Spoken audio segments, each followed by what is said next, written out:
Welcome and get ready to join us as we explore the history of our past in another riveting episode of our video series, Canal Days with Robert Comeau.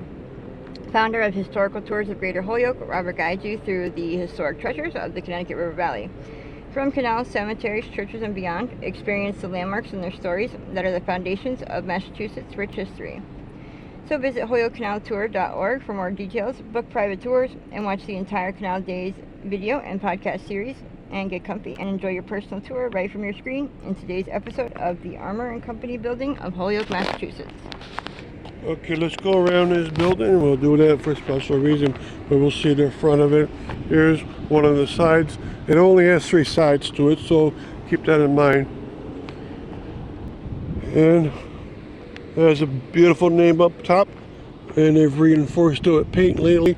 It's all brick. This building is from about the first decade of the 1900s. Alright, so you can see right there how nice the building looks. And they're trying to refurbish inside, nice hardwood floors, and they're trying to make it into a restaurant, probably a pizzeria or so. It's right on the canal walk, on the second level canal. Address is 130 Race Street. And you see here that it says a lot more on this side. It tells you Armour and Company beef and provisions. So that's what they sold. It was Armour by the name, and what they sold was cattle beef and other provisions, cooking provisions. Probably ham. They probably got the goods in from slaughterhouses. That's a good name for what's probably going to be a restaurant. Now, very importantly, I want to point out something to you.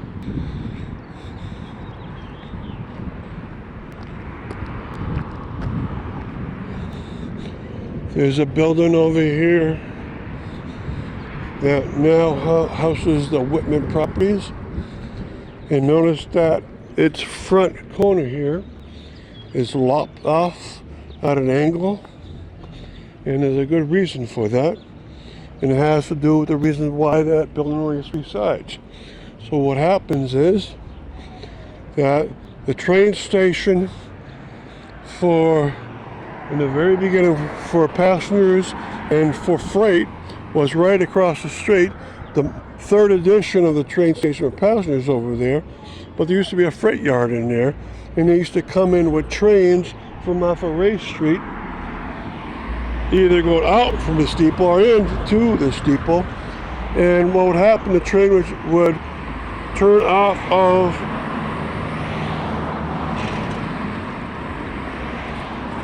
Race Street and try to make that turn, and they made a curve in the building so that the tracks were curved so they can get into this area. And this building over here for Whitman Properties was made with this cut off diagonal look to it on purpose. All right, and then the trains would be able to go into the freight yard from here, crossing Main Street. And it was successful. The train came first. The train spike off of Race Street came first. A very similar spike is now the Canal Walk pedestrian bridge. So going in that way, and this one came in this way towards the freight yard. And so now we're going off to the Armour Beef and Provisions building.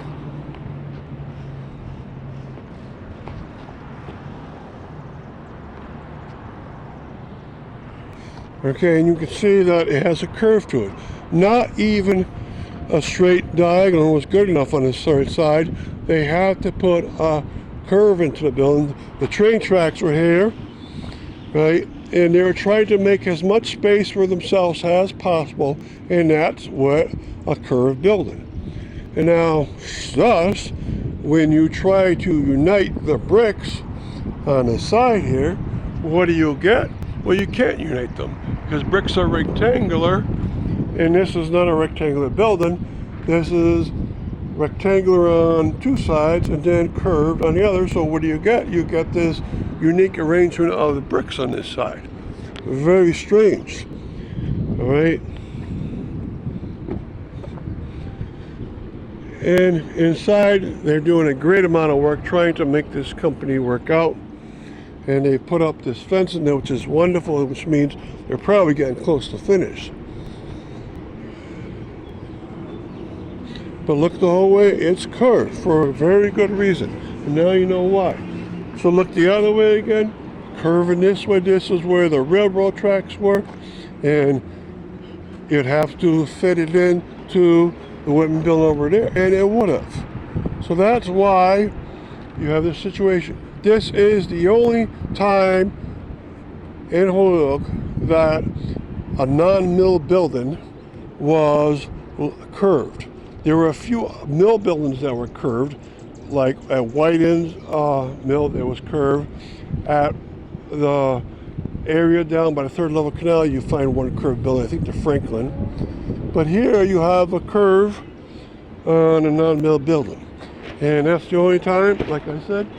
Here's the alleyway for it. So you can imagine what it would have been like the train coming off of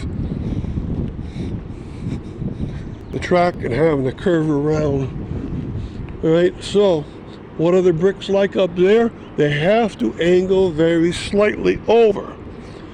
The angle has to be slight as you go along.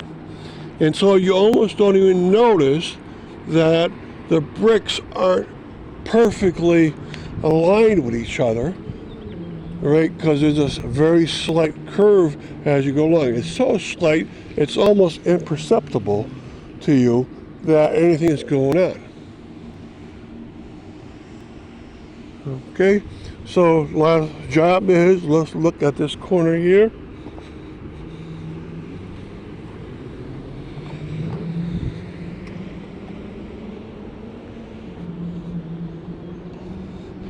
Now in this corner here, what did they do? Is there a similar situation where the brickwork didn't work out? Okay, no, and what happened is they filled them in with extra bricks. As you went right here, they'd put in an extra brick right in that corner. So the other side doesn't have that because it's not being viewed by the public. People would not have seen it, but this is right on a busy race street, and thus, they filled it in. They did all the extra work to make it look like they had a solution to the rectangle of the bricks fitting onto a curve. And they did a great job to do that. But they had to. They wanted to make it like a legitimate business. So it has a great place. It's right across from the second level canal. And so when this opens, you could have along one side like an outdoor courtyard with a view of the canals. Okay, so a great location, and it's right off of Middle Street and Race Street.